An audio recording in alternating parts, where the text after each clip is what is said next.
cover the chemical aspects of this, the effect of light on these biological processes.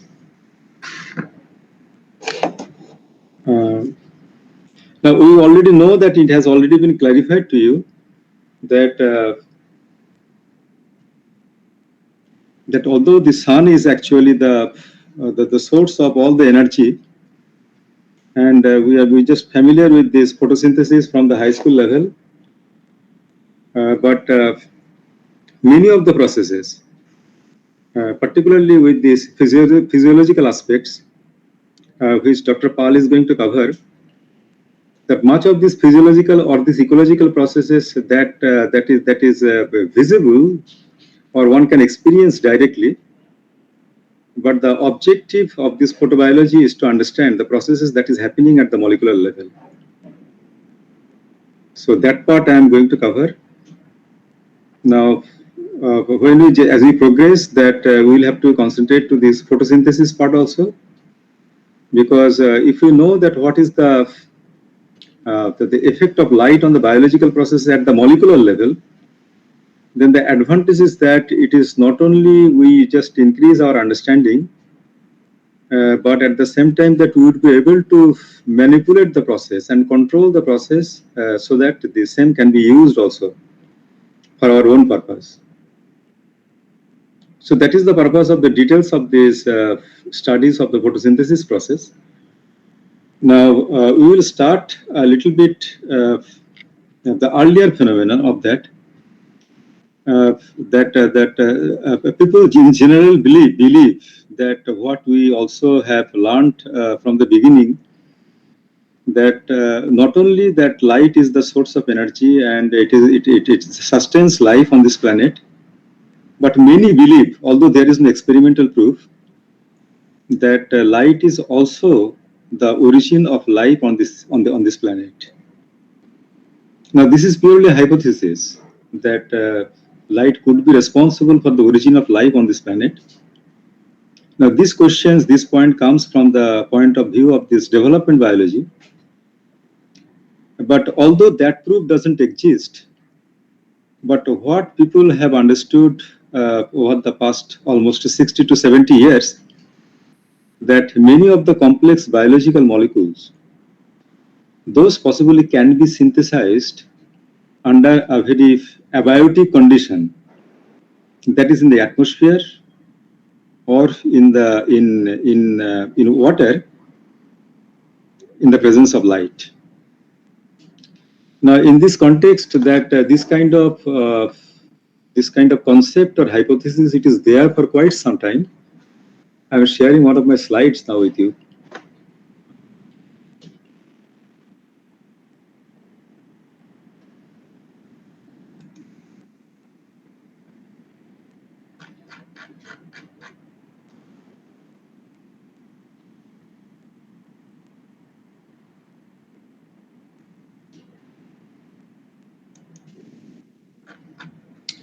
Can you see my slide screen?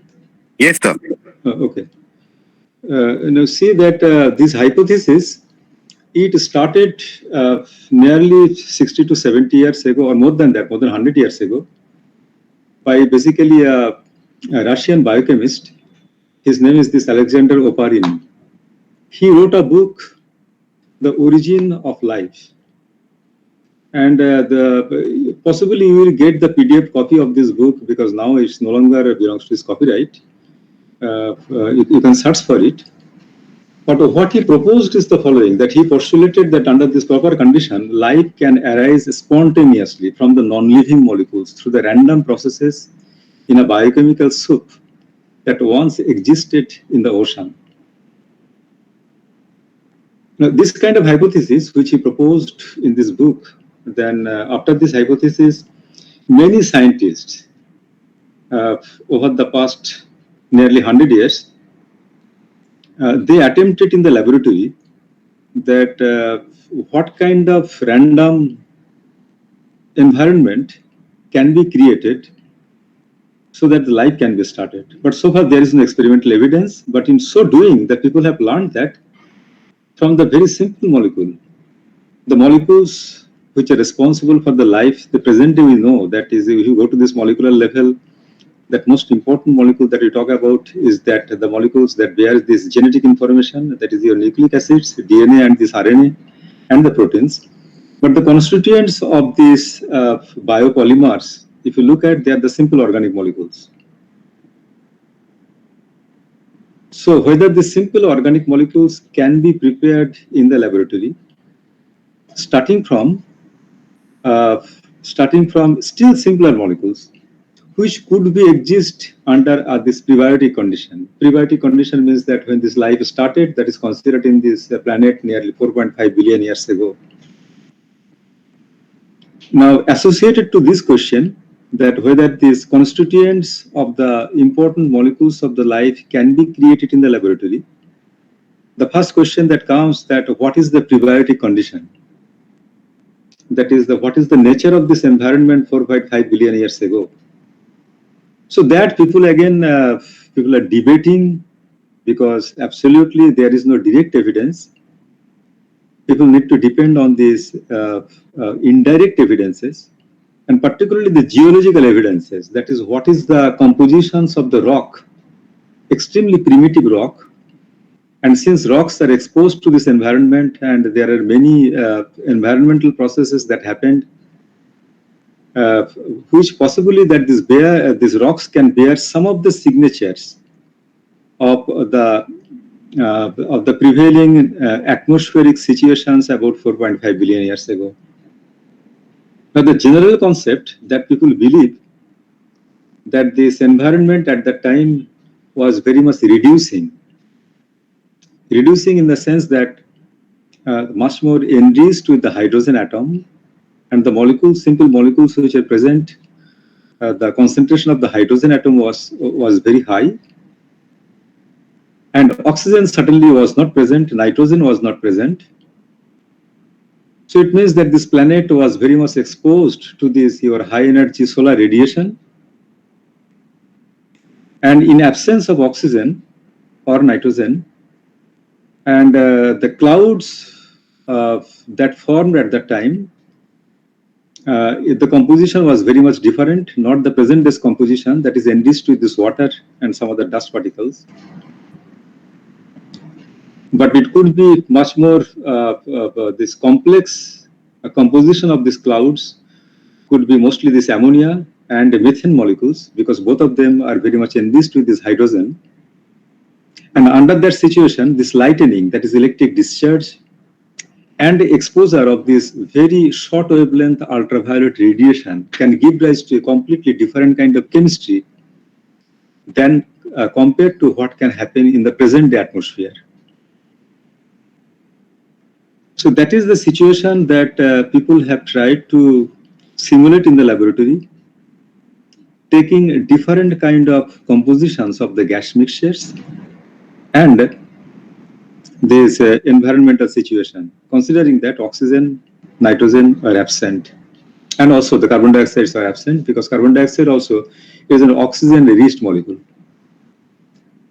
Now, the Oparin's the hypothesis is based on this kind of idea that under that kind of environment, a different kind of chemistry occurred in the atmosphere, and then because of the rain, then all those molecules which are produced, they went down eventually to oceans, and basically the ocean was a kind of soup consisting of many different kind of molecules, and possibly that at very high temperature, that is this hydrothermal vent or this volcanic radiation emissions that is occurring under sea, the life emerges. So it is all basically hypothesis.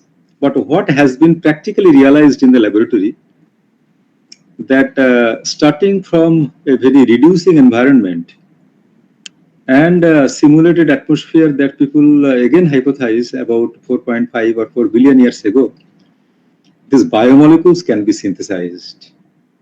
Biomolecule means that amino acids, and also the purines and the pyrimidines, which are basically the bases, the constituents of the nucleic acids.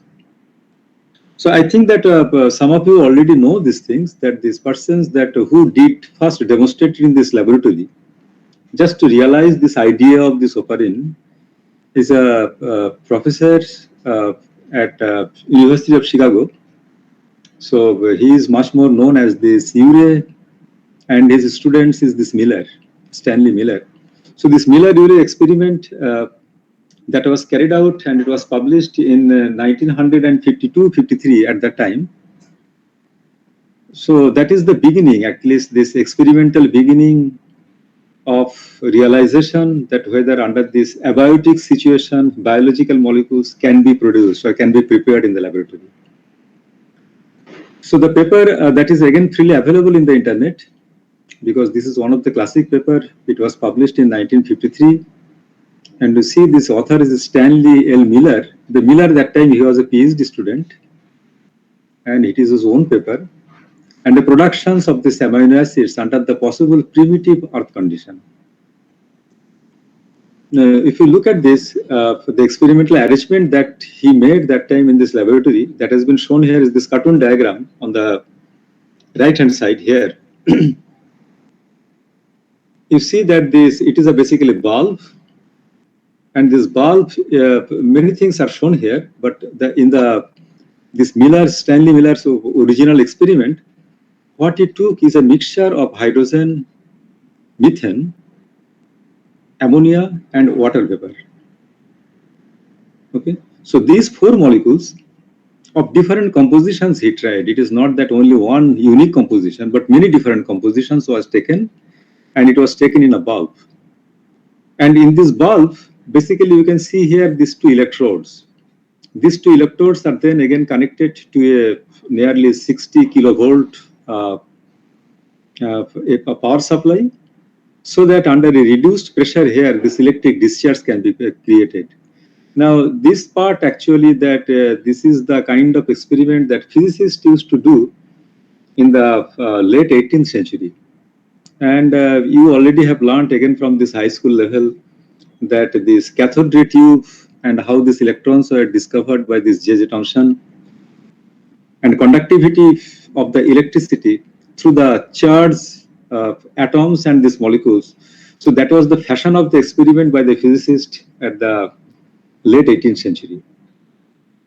So experimentally, how this experimental arrangement can be realized, that was very much known that time. That is in the middle of the last century. So at this University of Chicago, Miller made this arrangement. But the objective was not again to see that to see the physical parameters, but to see the chemical effects of these things, which that time definitely the physicists ignored. So what he did is an experimental arrangement. You can see here that basically it's the kind of flask. The kind of flask you used is chemical laboratory. It was filled up with this water and it was heated so that this water vapor goes away and it is mixed with these three other molecules, that is hydrogen, methane, and this ammonia. And to pass this electric discharge, and once this electric discharge happens, that a chemical reaction occurs here, then this tube, basically it was filled up, this tube, it is some kind of this cold condenser. Condenser means that this tube, it is wrapped up with another spiral type of tube, so that the cold water you can pass through it, and any kind of vapors or some kind of this non-volatile molecule which is produced here, that can be condensed, and even eventually that was collected in a normal this kind of your beaker. And then of course this whatever that has been produced here, it is passed again through here, and this water is actually evaporated. So this is how this experiment went on. And this process was continued over weeks. It is not that it is a one-day experiment or a few hours experiment. So over days and weeks, Miller tried this, and then whatever is produced here, then the next objective was that how to analyze that this complex mixture that is present produced here. Now, the common observation was that in the first day of this electric discharge, absolutely there was nothing. After 1 or 2 days, he started to see that this water color here, It is from this colorless, it is started to becoming faint yellow color. Then almost after 1 week, this color of the liquid, it changed to almost deep brown color. So deep brown color, it means that this, you see that normally we know that hydrogen, methane, ammonia, this water vapor, all these things are colorless gas. But chemical reaction, definitely it is happening here, so that it can produce this kind of deep brown liquid in water. So the product, much of this product, this deep brown color, it was not soluble in water. It produced some kind of tar, but some are soluble. Then the next step is naturally that how to analyze that what the complex mixture that has been produced here. Now the analysis process is very much similar. That is, if a mixture is given to you in a chemistry laboratory and asked that what are the composition of this mixture, then the standard procedure that you will have to do. So it means first step is that you make a separation. And for this separation process, whatever that you used in the biology possibly class in the first semester, there is liquid chromatography. So this liquid chromatographic principles was used to separate the molecules, the complex molecules which are produced and present in this beaker, and then they were analyzed. And for the analysis process, the same method that you have learned in the last semester in the spectroscopy class, that was used. So the analysis were mostly based on what is called this is spectroscopy and gas chromatography. So spectroscopy is known to you, not much of the gas chromatography, but these are the standard techniques in the chemistry laboratory, and which are employed to analyze that what the molecules that has been produced. And surprisingly, what you observed that although he started from this simple molecule, but he ended up many organic molecules. Along with that, there are also these amino acids. So glycine and alanine, these two amino acids were the composition where when I was analyzed, almost 1 to 3% of this composition was these amino acids. Okay, particularly the glycine and alanine. So after this publishing this laser by this Miller in 1953, see many hundred papers were published. People tried in many different ways. And I will give you one more paper as your reference to study this. That is not this 1953 paper, but which you can read. But this paper was published much later, that is in 2017, just 3 years ago, 3 to 4 years ago. And it was published in Proceedings of this Academy of Sciences in America. So it's a highly impactful paper. And I would suggest that you read that paper. I will immediately after this class, I'm going to mail that to you. Now, for this class, again, that I will not be able to give you much reference of the books, but mostly the research papers. But before giving these research papers, I will discuss those papers with you, and so that you do not have much difficulty to read those papers. But of course, you will have difficulties. You do not need to get into details of the technical aspects. But the message that I hope that you will be able to understand. But here, actually, I am showing this paper. This title of the paper is the following: that formation of the nucleobases in a Miller-Urey reducing atmosphere. The paper was published in PNAS, Proceedings of this National Academy of Sciences of this America, and April 25, 2017. And these are the authors. Now, the experiment was purposed in a was performed in a very much following the method very similar to that of this Miller's paper, but of course the composition of the gas mixtures are different. So what I'm showing here on my screen, what you can see is actually the outcome of this very recent experiment and what they have observed. Now, what they took is that instead of methane and hydrogen, these authors took in their gas mixtures ammonia, carbon monoxide, and water vapor.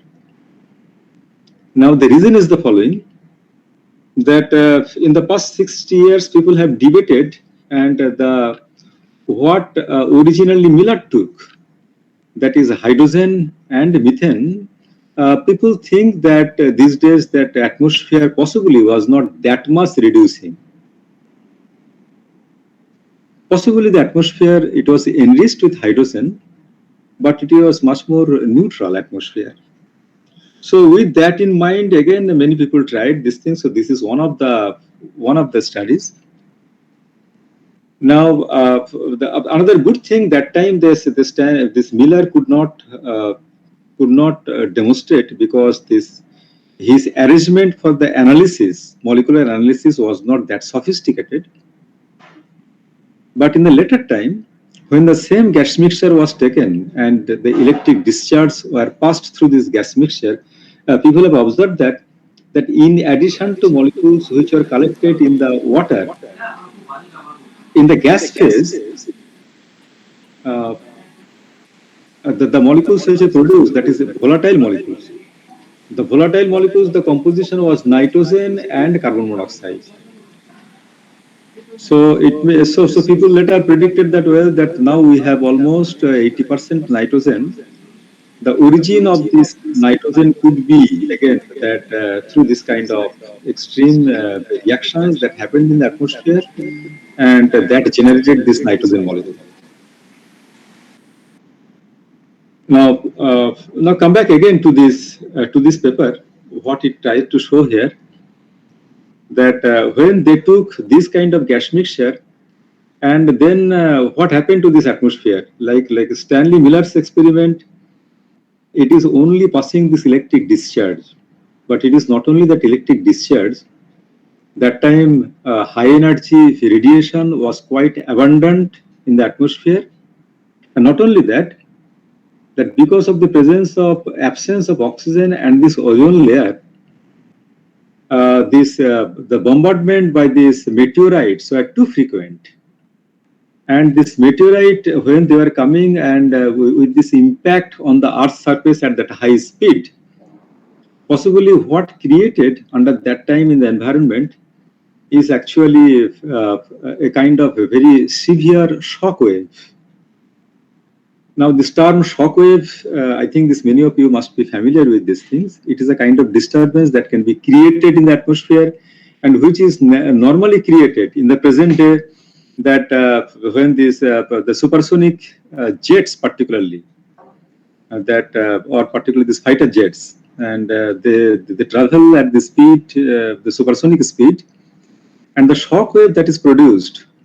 Shock wave means basically it's a disturbance.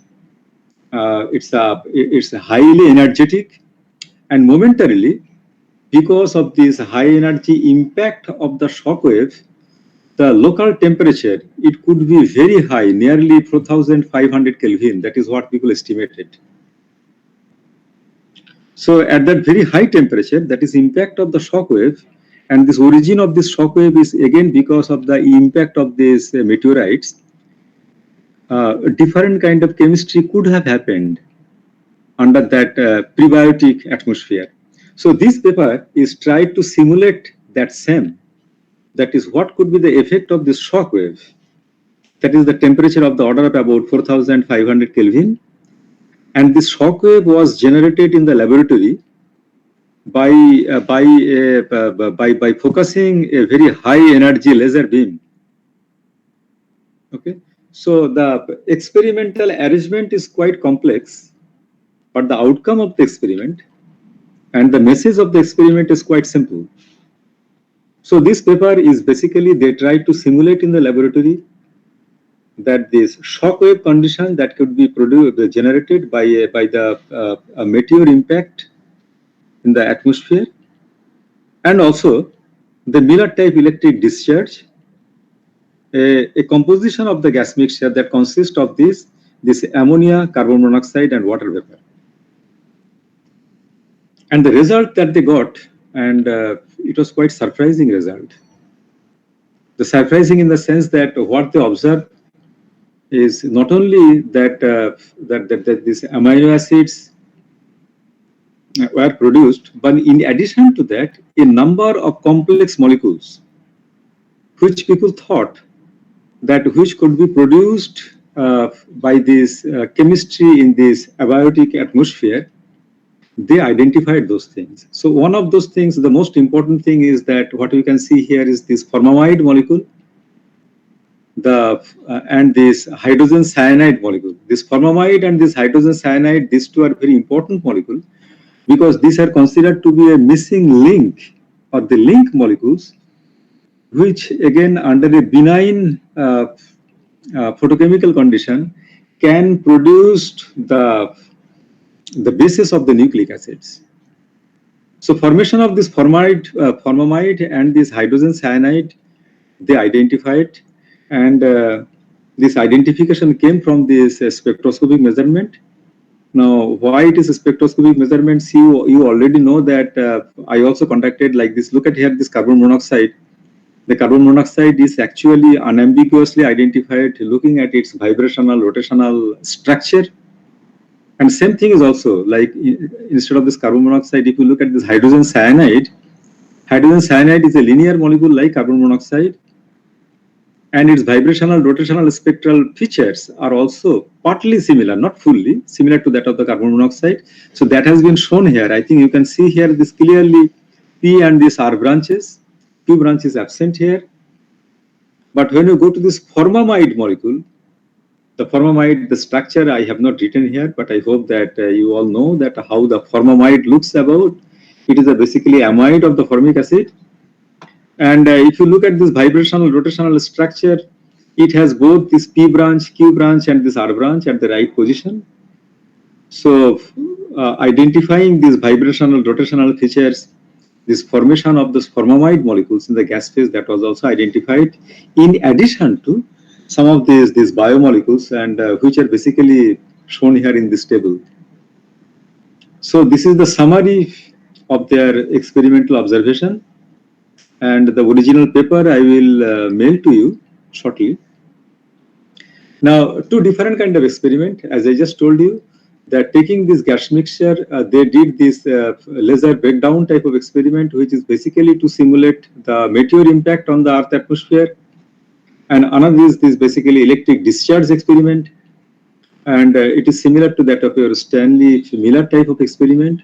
And if you look at these, what are the different products that has been produced? So look at here, this adenine, glycine, uracil, cytosine, and all these basically biomolecules. So the biomolecules, they were able to prepare starting from this ammonia, carbon monoxide, and this water vapor, and creating this kind of an extreme atmospheric condition which possibly existed 4.5 billion years ago. Okay. Now, this is not only one experiment, many people have done this kind of experiment. Now, why formamide is important? Because in between, people did similar type of experiment instead of taking this ammonia, carbon monoxide, and water vapor, but not this kind of reducing, but taking the formamide molecule. And people have demonstrated that from formamide, under the exposure of this ultraviolet light, these nucleic acid bases, could be very easily synthesized in the gas phase. All these kind of synthesis processes are happening in the gas phase, and some of these reactions also happen in the liquid phase, that is water environment. But for that, actually, right composition, right concentration is required. So in that way, that formamide was a missing link. And not only formamide, this hydrogen cyanide, that is also very important. Now, let me give you one more this example here. Yes, anybody want to say anything? Yes, sir. So in the previous slide, what is it? LIDB? LID. So blank LIDB, blank LIDB. Oh, okay. Actually, details you can see these things from the paper, but it is actually my feeling is that it is basically laser-induced some kind of discharge or breakdown. That is my feeling. It could be they have abbreviated this, but basically this is. Let me just see quickly. Actually, you will be able to see that which paper I am talking about.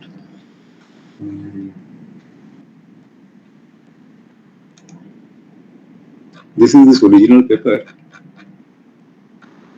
This paper I am going to pass these things to you. This is the paper, and the abbreviation of these things is.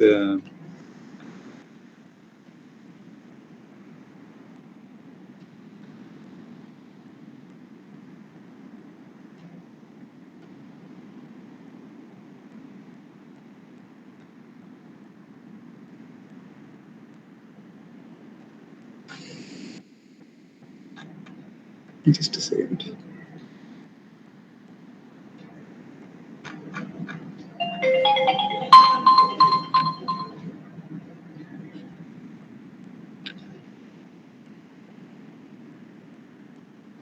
I think you will be able to search for it. It's somewhere it is mentioned in this paper how they have abbreviated it. But the whole process that involves is that using a high energy laser, they have created a situation that it is very similar to that of your meteor impact. The whole idea is to produce the shock wave.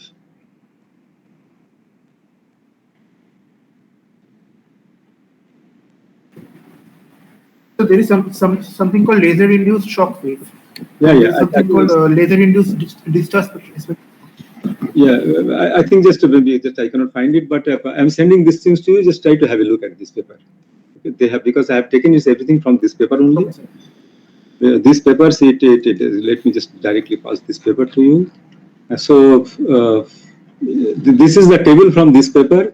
So with this composition and different kind of catalyst, also they have tried to take that, like with this kind of clay catalyst, and did the similar kind of experiments, and they tried to see also that what are the products here. Okay, you can look at this. So this is what has been written. This LIBD means laser-induced dielectric breakdown. So once this dielectric breakdown happens, this is very similar to that of your electric discharge type of experiment. And but the difference is that normal electric discharge, the temperature that one gets is nearly about 650 to 700 Kelvin temperature. But once you produce this shock wave, the temperature, generated temperature is much larger. So the chemistry is naturally, it becomes different. Now, the rest of the part, actually, they tried to see that some kind of this computer simulation. That idea is how this, starting from the simple molecules, this kind of complex molecule can be produced. But that part, if you're interested, you can have a look at these things, but it's not necessary, this part, this mechanistic part, which is very much chemistry type. But here is actually the summary, that what they tried to show you is actually that starting from this carbon monoxide to ammonia and the formamide as an intermediate, and some of the cyanide radical, the hydrogen atom, and this amine radical also, which they also identified that there's this intermediate, starting from this, how in this purine and this pyrimidine bases that can be synthesized. So that is actually the proposed mechanism, what they have suggested, in a very similar way that usually you study in the organic chemistry class, the mechanism. Okay. So you read this paper. Now, in addition to that, I would like to point out to you that this hydrogen cyanide is actually an important molecule which they identified. But what is the chemistry that happens in the presence of this hydrogen cyanide? Maybe that this is the... So this is the short story. Actually, summarily, I am going to tell you these things. But when I pass to you this required papers, you will see that this study material is becoming a little bit larger, bigger. Now, let us concentrate to this another study. This study, the whole objective is, again, studying from this is the symbol of this hydrogen cyanide. I hope that you'll be able to understand. This is nitrogen, hydrogen, and this position means carbon. So starting from hydrogen cyanide and the solar radiation. The solar radiation means that if you analyze the wavelength, that what kind of this ultraviolet light that a hydrogen cyanide molecule absorbs. Typically, the wavelength that is nearly 300 nanometer, that is, it is ultraviolet light. And under the exposure of this ultraviolet light, starting from this hydrogen cyanide, whether this kind of this purine and this pyrimidine bases can be prepared. Now, this experiment, again, people, they have been able to do it successfully in the aqueous solution. And all the intermediates also, people have been able to identify. So one of the important intermediate is that you can see here that starting from this hydrogen cyanide, this molecule is basically, it's an ethylene derivative. So ethylene derivative is carbon-carbon bond, and then basically the CN and CN. So it means that if the 4 hydrogen cyanide molecules are fused, then basically you have the 4 carbon atom and these 4 nitrogen atoms. So these 4 carbon atoms are basically here, 1, 2, 3, 4 carbon atoms, and these 2 cyanide groups are here. And this, with sufficient amount of this rearrangement, basically you have these 2 other amine groups. Now, again, the common experience is that this molecule, the chemically you can synthesize in the laboratory. Okay, and starting from this chemical synthesis, that is starting from the chemical synthesis here, the observation is that you can produce this molecule. Okay, so this adenine molecule can be prepared starting from this. So naturally, the idea is that maybe that these molecules, or it's some of this isomeric form of it, because if you look at here, this molecule and this molecule, basically this is a light-induced isomerization process. This is a cyanide group and this is an isocyanide group. Okay. And sorry, this is a basically cis-trans isomerization. So across this double bond, when the light is shined, so this is a basically standard photochemistry process that happens, that that is isomerization across a double bond in presence of this light. So that is happening here. And then again through this isomerization process and multiple steps, that this molecule can be prepared in the laboratory. So that has been demonstrated. So same thing is also, that is starting from this hydrogen cyanide molecule, since people were separately able to produce this. The last paper that I just showed you, that where it was shown that this hydrogen cyanide is actually one of the products. Like this hydrogen cyanide is produced with this kind of abundances, both this 3 and here this almost this 30. So the idea was that whether this hydrogen cyanide could act as an intermediate in this experiment for the synthesis of this purine and this pyrimidine bases. Okay. And this is one issue. And second thing is that another is this formamide. So formamide photochemistry, that details I have not shown here in this case in your today's class. But again, the whole idea is that each of these molecules, which I can see here, these purine bases, that's adenine, guanine, cytosine, uracil, and thymine, people have been able to synthesize these molecules by this kind of this abiotic chemistry, starting from the simpler molecules. Okay, so this is the main message that I wanted to give you here, and the next point that is coming, it is again it's actually again missing link. That is, if you look at here, this present day a nucleic acid. The nucleic acid is a basically polymeric molecule. So how or under what condition that is starting from this nucleic acid bases and this kind of the sugar molecule, that's ribose sugar or this deoxyribose sugar, this polymerization reaction can happen. Okay, that is, these 2 molecules can combine to produce this. So eventually, that if you look at your RNA molecule is here, and a small split component of is what you call is this nucleotide, and still if you just remove this phosphate group here, basically it's a condensed product of your sugar and this base. You say that this is my nucleoside. So how this nucleoside can be produced starting from this, whether this kind of this condensation can occur and under an abiotic condition. That is the kind of research that people did, and still it is a very much active area. That is how this typically these biopolymers can be produced. Now here here the debate is the following, that normally when you take a biological molecule and shine it to this either a high energy ultraviolet radiation or electric discharge, the common experience is that these biomolecules, they break down. In fact, the same paper which I just cited, you will see that they have done this kind of experiment also. They have cited this kind of experiment, that is starting from adenine and water vapor. If you just bring this gas mixture in electric discharge or shine with this high energy ultraviolet radiation, these molecules eventually breaks down and produce this hydrogen cyanide molecule and also the formamide molecule.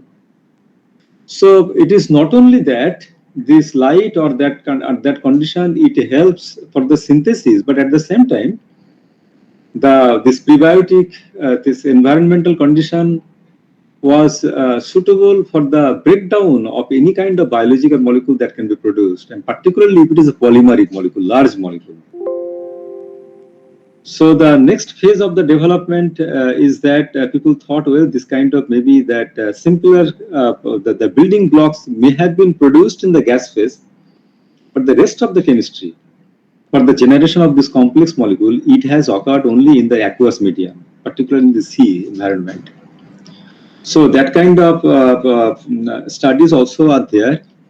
So in the next class, what I will do, that I will give you some of the references and discuss also that to what extent using this ultraviolet light and starting from this building block, people have been able to synthesize outside this biological environment this kind of complex biomolecules. Now, the research is interesting, but at the same time, it might not yield much thing for the industrial importance. The reason is that the preparation of this RNA or DNA by synthetic method, the organic chemist in the laboratory, they have devised methods that in a very routine way, this kind of nucleic acids can be prepared in the laboratory. So preparation of the nucleic acids under this laboratory condition, the present day we know that how a molecule can be prepared, that is not a difficult issue at all. It is very routinely done in all kinds of biochemical laboratories, but that is not the issue here. The issue is that if you go to, because once you go to this chemistry laboratory, we can create a very artificially very different environmental condition. We can prepare a very favorable solvent mixture. We can use suitable catalyst. We control the temperature, and by thermal mechanism we can produce this kind of polymeric molecule very easily in the laboratory. But when we come to this abiotic condition, particularly in this open environment under the sun, the condition is very different from the laboratory condition. So here the idea is to understand how under this situation in the open atmospheric situation, this kind of complex molecule can be produced from the simple molecule, starting from the solar energy and that time what could be this environmental situation. Okay, so that is the whole idea of studying these things, starting from our study materials for this class. So today, I am just introducing these things to you, the method that people have followed in the laboratory, how this molecular constituent, very much molecular constituent, that is amino acids and the DNA bases that can be produced in the laboratory starting from the simple molecule. The next phase of development is that starting from the simple molecule, to what extent the complex molecules can be produced. And the only ingredient that is available to us is actually the sunlight and this proper environmental condition. Okay, so no much catalyst can be used, but of course this the presence of catalyst cannot be completely ruled out. That because under that condition, what was the composition of the soil and the elements that is present under that situation in the soil, whether those could have been used as a suitable catalyst, what people presently used in the laboratory for the formation of this kind of complex molecules. So whatever information that is available, the basics of those things I will discuss in the next class. So that will be our the first step is that so what we are trying to understand in this class that in the elements of this photobiology, how in the presence of this light the complex biomolecules can be produced starting from the simpler molecule. But certainly this does not answer your this original question that if I have all these molecules available, how life can be started. Because the reverse way, at present we all know that if you take a living cell, what is the composition of a living cells? All the molecular compositions are known. Even all the complex molecules are known. But even if you just mix in the right proportions, which is present in a living cell, of all these molecules, but still the life cannot be started.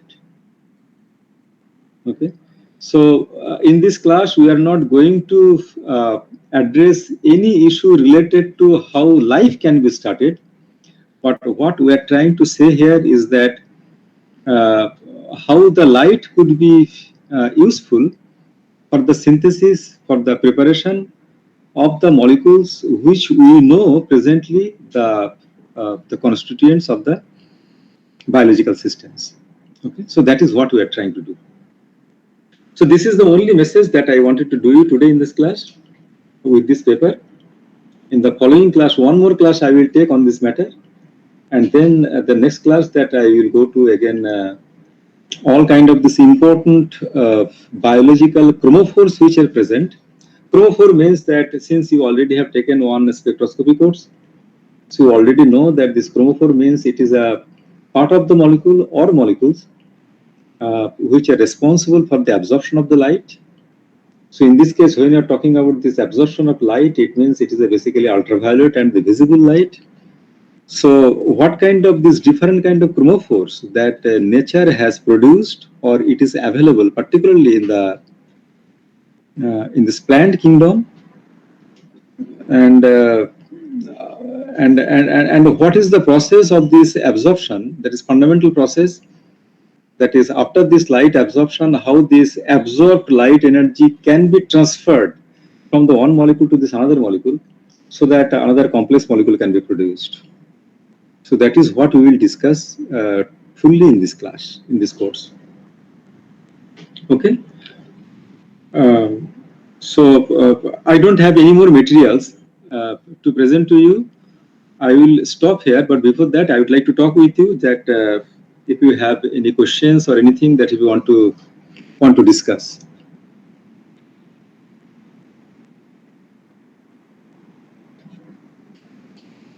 Okay, go ahead. Start if you have any question or if you want to discuss anything, if you have any queries.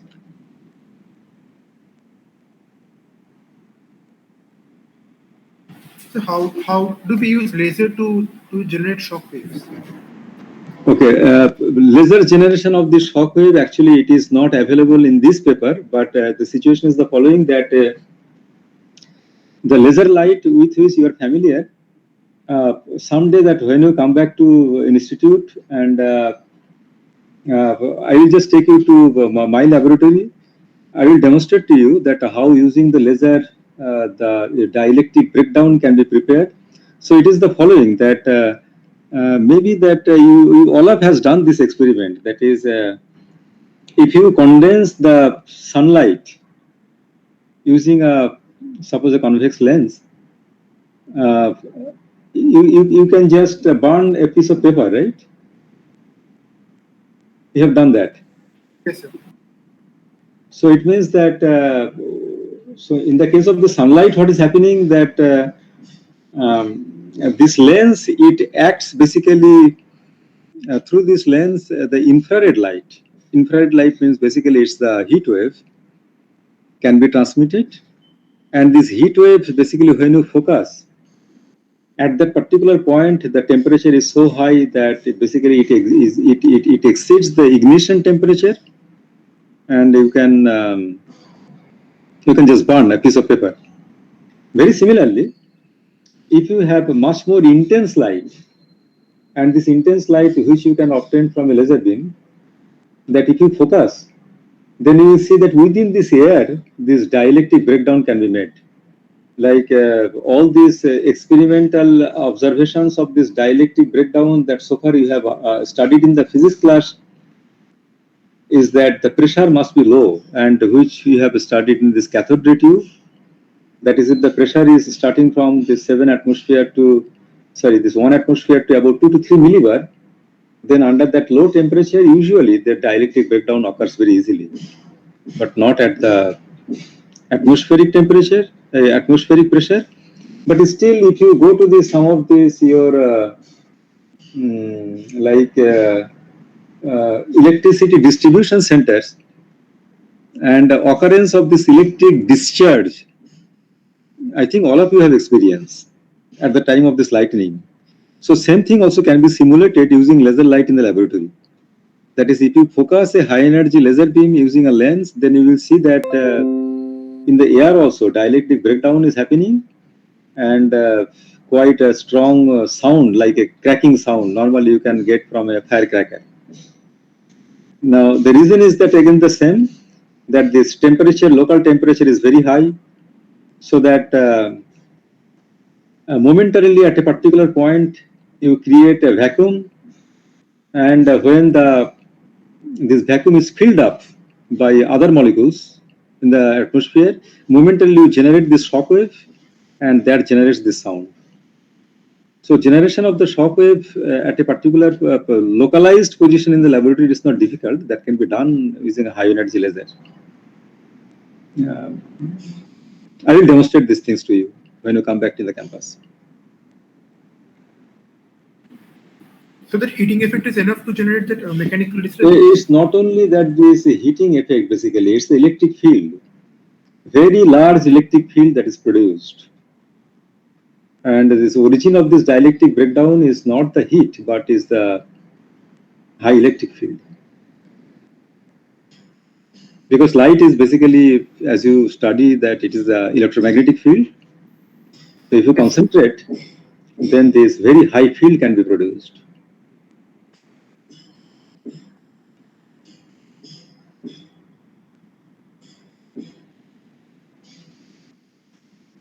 Okay.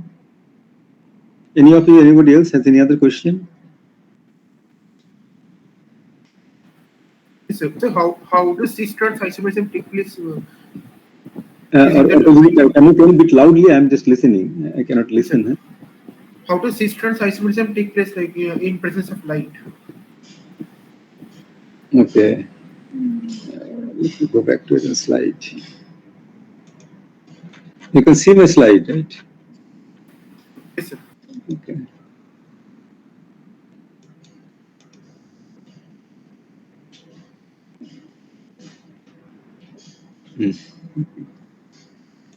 Okay.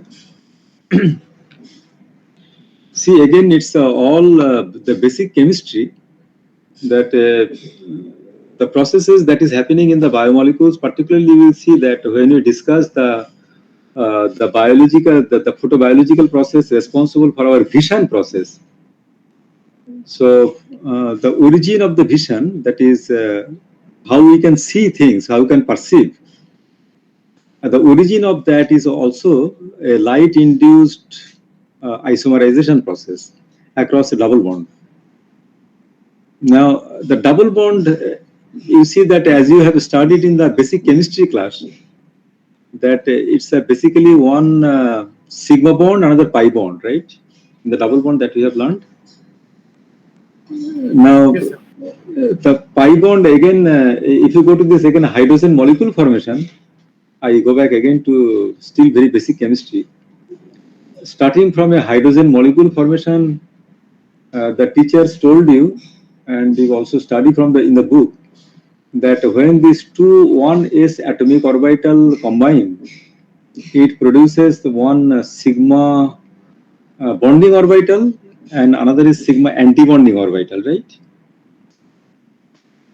One bonding orbital, another anti-bonding orbital. So same thing is also, that is, if you concentrate here, this double bond, you have a sigma bond, and you also have a pi bond. So pi bond means that the way in the organic chemistry class we have learned that it is a basically lateral overlap of these two atomic orbitals sitting on this carbon atom and these two carbon atoms. Now when these two atomic orbitals combine, pi atomic orbital, p atomic orbital, they again produced a set that is a pair of molecular orbital. One is this bonding orbital, another is this anti-bonding orbital. Very similar that what happens that in the case of this, when two hydrogen atoms combine, produce a bonding orbital and anti-bonding orbital. So bonding, anti-bonding bonding concept is very much there in the biology, that as you study this light-induced biological process, these things will come again and again. So when it is shown that this is actually pi bond, so it means a pair of electron is fed in this bonding pi orbital, and this anti-bonding pi orbital is empty. Now you also learned in the chemistry class a term what is called this bond order. Bond order, you calculated that this number of electrons in the bonding orbital, total number of electrons bonding orbital divided by 2. Right?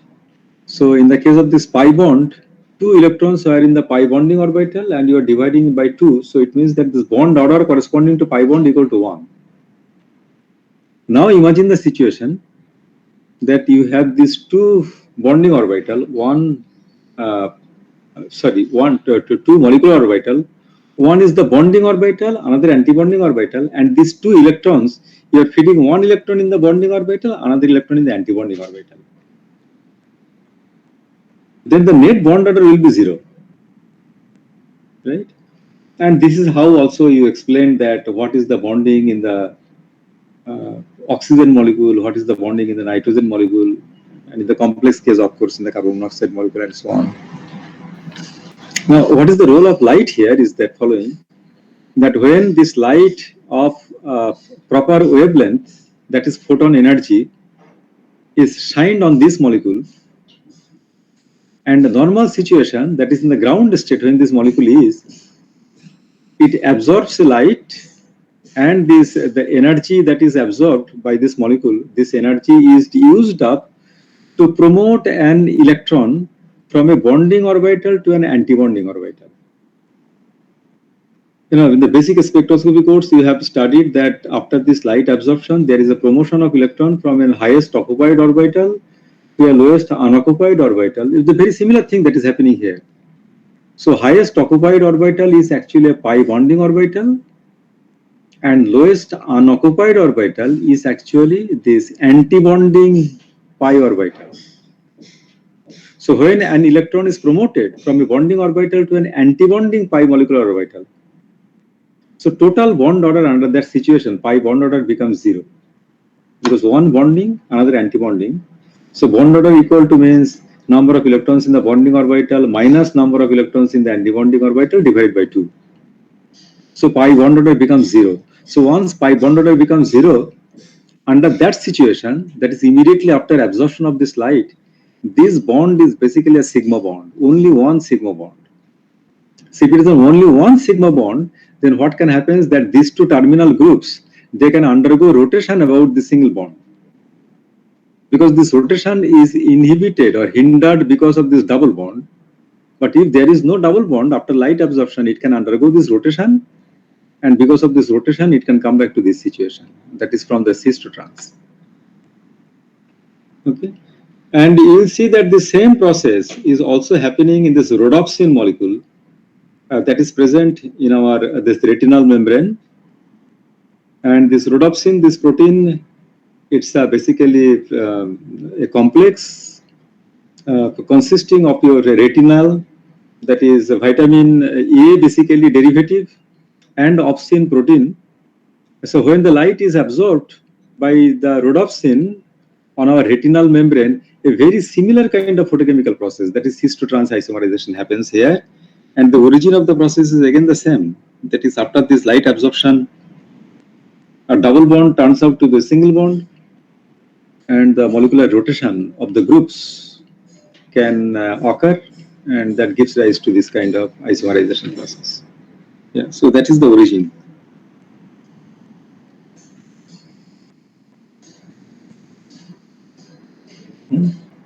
Anything else? Any other question?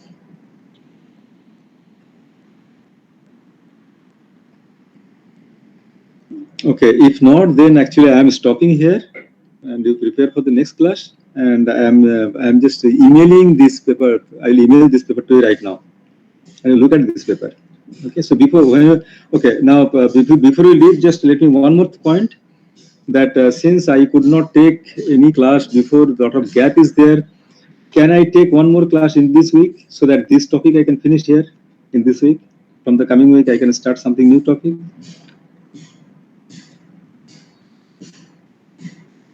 Your next class is on Friday, isn't it? Yeah, Arkajiti or Maitreya? So today some of us are going to the institute for some project related work. Can we get our result sheet? Can I see? Can we get our result, means mark sheet, hard copy of the mark sheet? You have not got it yet? No, we haven't got yet the hard copy. We've got the soft copy in the internet from the web page, but we haven't received the scanned copy yet or hard copy. We have not collected, so we have not got. But today some of us will be going to the institute. You can collect, but only thing that was told to you is that you check that whether you are satisfied with the grade that has been given to you. If there is some problem, so that you can write to them, because if there is any calculation error, have you done that part? Yes, sir. Yes, sir. Means I don't have any problem. So everything is resolved, right? Yes, yes. Okay. I think some of them are yet facing some problem. They are contacting the professors, but I don't have any. Okay, then if not, then I think you can be able to collect. So collect it in the second half. Yes, I will be coming in the second half. Okay, fine. Yes, thank you, sir. Okay, so when can we meet in this week? Friday you have a regular class. Yes, sir. Friday it will be difficult for me because I am not here on Friday here in Kolkata. I have to go some other official work. Can I take a class on this Thursday? Because Thursday, although it's an official holiday, but in the morning I can take at 9 o'clock.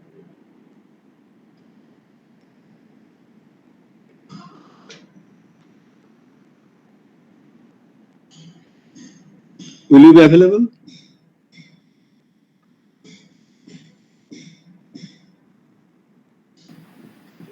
You have to tell me.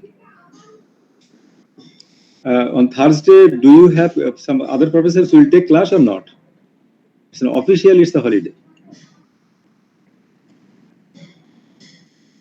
Yeah, Arkajyoti, what is the plan? I don't have any problem. If you don't have a Shiabul, is it okay? Yes, sir, it's fine by me as well. Okay. So I do one thing, the Thursday, if you think that this 9 o'clock is too early for you, then I can come at 10 o'clock, but I'd like to take one more class. Okay, sir. Okay? Okay, sir. Okay, sir. Thursday morning at 10 o'clock. Okay. So I'm just stopping here.